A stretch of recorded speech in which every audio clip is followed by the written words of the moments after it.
C'est faux. Celle qui nous intéresse effectivement, c'est la moelle osseuse qui est présente dans chacun de tes os et qui permettent de fabriquer l'ensemble des cellules du sang, les globules rouges, les globules blancs, les plaquettes, et qui se renouvellent tout au long de ta vie. Alors que la moelle épinière, elle, c'est une projection du système nerveux central et c'est un système de commande de tes mouvements. C'est vrai. Chaque année, il y a plusieurs milliers de patients qui ont des maladies du sang qu'on n'arrive plus à traiter avec des médicaments. Et la seule option qu'on a chez ces patients, ça va être de reconstituer leur système sanguin à partir de la moelle osseuse d'un donneur en bonne santé et compatible. C'est faux.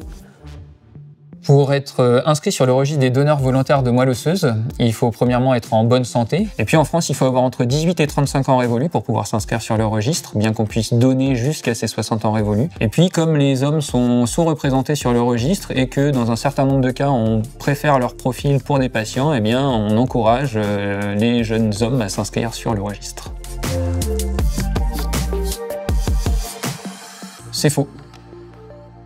Non, c'est absolument pas douloureux et c'est sans conséquence pour la santé du donneur, quel que soit le type de don qu'on envisage. Dans 80% des cas, c'est un prélèvement sanguin qui ressemble à un don de plaquettes qui peut durer jusqu'à 4 heures et on récupère les cellules qu'on a attirées dans le sang.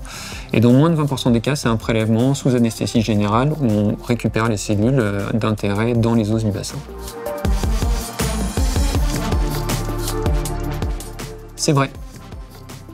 Pris au hasard, des individus ont très peu de chances d'être compatibles l'un avec l'autre, ça s'appuie sur des éléments génétiques de compatibilité, et donc potentiellement, chaque nouvelle inscription peut apporter un nouveau profil qui pourra bénéficier à un patient en attente de greffe. C'est vrai. En quelques clics, tu peux aller sur le site dondemoelleosseuse.fr et demander à t'inscrire sur le registre. Tu recevras un tube à ton domicile, tu fourniras quelques millilitres de salive et on pourra procéder à ton inscription directement. Alors toi aussi, si tu veux sauver une vie, inscris-toi sur dondemoelleosseuse.fr.